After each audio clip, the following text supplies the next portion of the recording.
ये लौंग लता एक ऐसा स्वीट्स है जो आप ये नहीं खाए तो कुछ भी नहीं खाए और आप सारे स्वीट्स को भूल जाइएगा। तो आप लौंग लता बनाइए और खाइए, बहुत ही मज़ेदार है, मज़ा आ जाएगा और बहुत ही इजी तरीका है, कोई मुश्किल नहीं है, कुछ भी नहीं है। तो प्लीज़ बनाइएगा आप लोग भी। हेलो फ्रेंड्स, गुड मॉर्निंग, सभी को राधे राधे। आप सभी कैसे हैं? अच्छे होंगे। फेस्टिवल हो गया सबका और वापस हम लोग आ गए अपने रूटीन में। और फेस्टिवल का कुछ रह गया था, जैसे मैं आज बना रही हूँ लौंग लता। पता नहीं आप लोगों को पता है या नहीं है लौंग लता क्या होता है। जैसे गुजिया होता है ना, गुजिया की तरह ही लौंग लता होता है, पर लौंग लता का शेप जो होता है वो अलग होता है और उसको अलग तरीके से फोल्ड करते हैं। तो वो मैं आपको आगे दिखाऊंगी कैसे बनाते हैं। तो ये मुझे दिवाली में ही बनाना था, पर बहुत ज़्यादा टाइम नहीं था, तो उसकी वजह से मैं नहीं बना पाई। तो अब मैं बना रही हूँ क्योंकि ये मुझे बहुत ही अच्छा लगता है, बहुत अच्छा स्वीट्स होता है। अगर जो बाहर का स्वीट्स नहीं खाते हैं, वैसे मैं बाहर का बहुत कम खाती हूँ स्वीट्स, और तो कुछ मैं खाती ही नहीं हूँ बाहर का, जो भी है सब घर में बनाकर हम खाते हैं। तो ये स्वीट्स जो है ना, अगर आप बाहर से नहीं ला रहे हैं तो इसे आप घर पे बना सकते हैं, बहुत ही अच्छा लगता है। ये जस्ट एक गुजिया की तरह ही होता है, पर थोड़ा डिफरेंट होता है गुजिया से। इसे लौंग लता कहते हैं। तो इसके लिए मैं ली हूँ हाफ़ केजी मैदा, और ये लगभग हाफ़ केजी ये भी है शुगर, और ये है मावा जिसे खोया बोलते हैं, और ये है आलमंड फ्लेक्स, और ये लौंग, क्लॉव्स, और ये कार्डेमम इलायची का पाउडर। इसमें 3 इलायची को मैं पाउडर बना ली हूँ, और ये 15 आलमंड है। और ये लौंग जो है उसको फोल्ड करने के लिए, उसको लौंग लता को लॉक करने के लिए लिया है मैंने। ये पैन में थोड़ा सा आधा चम्मच मैं घी ली हूँ, जिसमें मैं इस मावा को है ना थोड़ा सा फ्राई कर लूँगी, भून लूँगी, तो ये एक जैसा थोड़ा हो जाएगा। और ये जो है चाशनी में बनाऊंगी, मतलब शुगर सिरप बनाऊंगी। तो उसके लिए मैं 1 कप पानी ली हूँ और 1 इलायची इसमें डाली हूँ मैं। और इस मावा को है ना मैं ग्रेटर से ग्रेट की हूँ। अब मैं आगे करती हूँ। ये पैन गर्म हो गया है, और मावा डालने के पहले ये थोड़ा सा मैं आलमंड को रोस्ट कर लूँगी इसी पैन में, और उसके बाद जो है इसमें मावा को डालेंगे। और ये जो आलमंड है ये ऑप्शनल है, ज़रूरी नहीं है कि आपको आलमंड डालना है, वैसे ही मैं डाल रही हूँ। और आप चाहे तो आलमंड है, किशमिश है, ये सब आप डाल सकते हैं, काजू है। पर मेरी बेटी जो है ये सब डालने से वो सब निकाल कर फेंक देती है, तो इसलिए मैं नहीं डालती, मैं प्लेन ही बनाती हूँ हर कुछ। तो अब मैं इसे रोस्ट कर ली हूँ और अब इसमें मैं मावा डाल दूँगी। ये फ्राई हो गया, और इसे बहुत ज़्यादा फ्राई नहीं करना, अगर हम बहुत ज़्यादा करेंगे ना तो फिर इससे घी अलग होने लगेगा। तो थोड़ा सा बस 2 मिनट के लिए इसे करना है, ताकि सारा जो है ना अच्छे से एक साथ मतलब क्या मेल्ट होकर अच्छे से एक जैसा हो जाए। क्योंकि ये जो है ना सूखा सूखा सा होता है ना, इसलिए इसको 2 मिनट के लिए फ्राई करना होता है। और इधर मैं शुगर सिरप बना रही हूँ, ये भी बन रहा है। ये थोड़ा गाढ़ा बनेगा, मतलब एक ताड़ इतना बनेगा, क्योंकि ये जो है ना लौंग लता के ऊपर लौंग लता को इसमें डाला जाएगा, तो थोड़ा गाढ़ा सिरप बनाना है। और बहुत ज़्यादा गाढ़ा नहीं बनाना है और पतला भी नहीं बनाना। अगर पतला बनेगा तो फिर क्या होगा, लौंग लता सॉफ्ट हो जाएगा। तो इस वजह से इसमें एक ताड़ इतना गाढ़ा सिरप बनाना है। मैदे में मोइन के लिए 75 ग्राम जो है वो रिफाइंड डाली हूँ मैं, और इसे बहुत अच्छे से मोइन जैसे लगाते हैं, बहुत अच्छे से मिक्स करूँगी। उसके बाद इसे पानी से गूँथूँगी।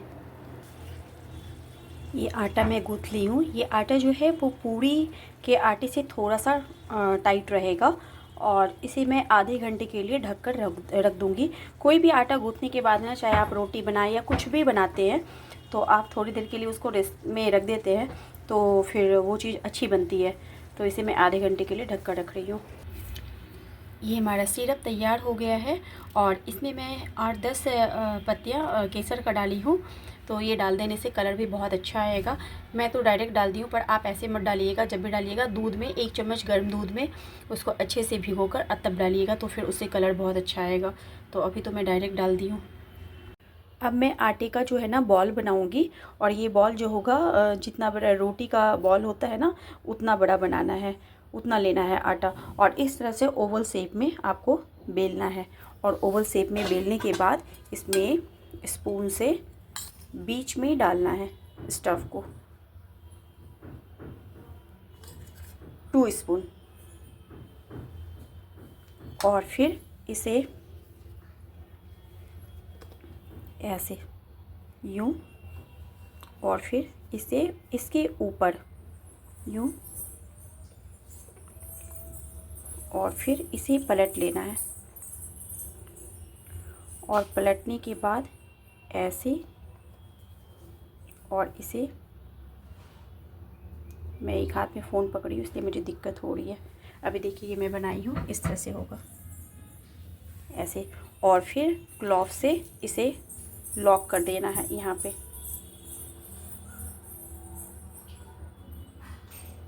ऐसे। ये दोनों हाथ से बनेगा, ये इस तरह से बनता है, देखिए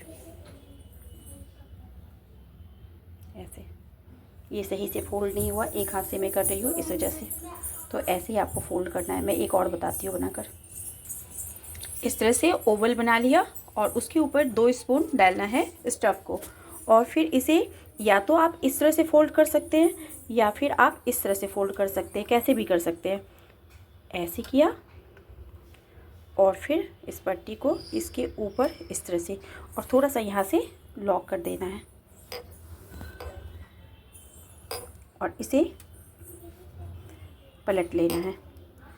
अब ये जो है ऐसे आएगा, और इसके ऊपर इसे, और फिर इसे क्लॉथ से लॉक कर देंगे ऐसे। ये बन गया।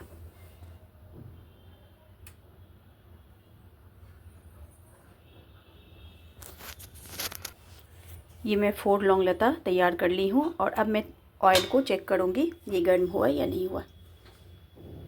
ये हो गया है गर्म, और अब मैं इसमें डालूँगी, थोड़ा फ्लेम को तेज़ कर लूँगी और हाई फ्लेम पे रखूँगी, और उसके बाद डालने के बाद टेम्परेचर नॉर्मल हो जाएगा, तो फिर उसके बाद मैं क्या करूँगी, इसे लो फ्लेम पे फ्राई करना है।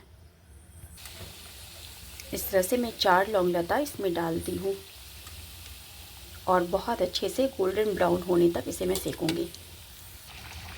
ये देखिए गोल्डन ब्राउन हो गया है, बहुत प्यारा ही कलर आया है। अब जो है इसे मैं निकाल लूँगी, और इसे जो है ना चारों तरफ से घुमा घुमा कर बहुत अच्छे से सेकना है, नहीं तो मैदा जो है वो अंदर कच्चा रह जाएगा। अब इसे निकाल कर मैं ये शुगर सिरप में डालूँगी। अब ये शुगर सिरप में डालने के बाद 1 मिनट तक इसे रखना है चारों तरफ से घुमाकर, और इसके ऊपर सिरप ऐसे डालना है, और आपको पलट पलट के इसमें चारों तरफ से शुगर सिरप डालना चाहिए, और उसके बाद इसे बहुत अच्छे से इस तरह से करके निकाल लीजिए। ये देखिए तैयार हो गया लौंग लता, और इसे सिरप से निकाल ली हूँ बाहर। इसी स्टफ से मैं गुजिया भी बना रही हूँ, बस इसकी फोल्डिंग अलग होती है, फोल्ड करने का तरीका अलग होता है, बाकी सब कुछ सेम ही होता है। ये तैयार हो गया लौंग लता, और इसी से मैं गुजिया भी बनाई हूँ थोड़ा सा, और इस तरह से बहुत ही आसान है। आप लोग भी बनाइए और टेस्ट कीजिए कैसा बना है, और फिर मुझे बताइएगा, ठीक है। Thank you.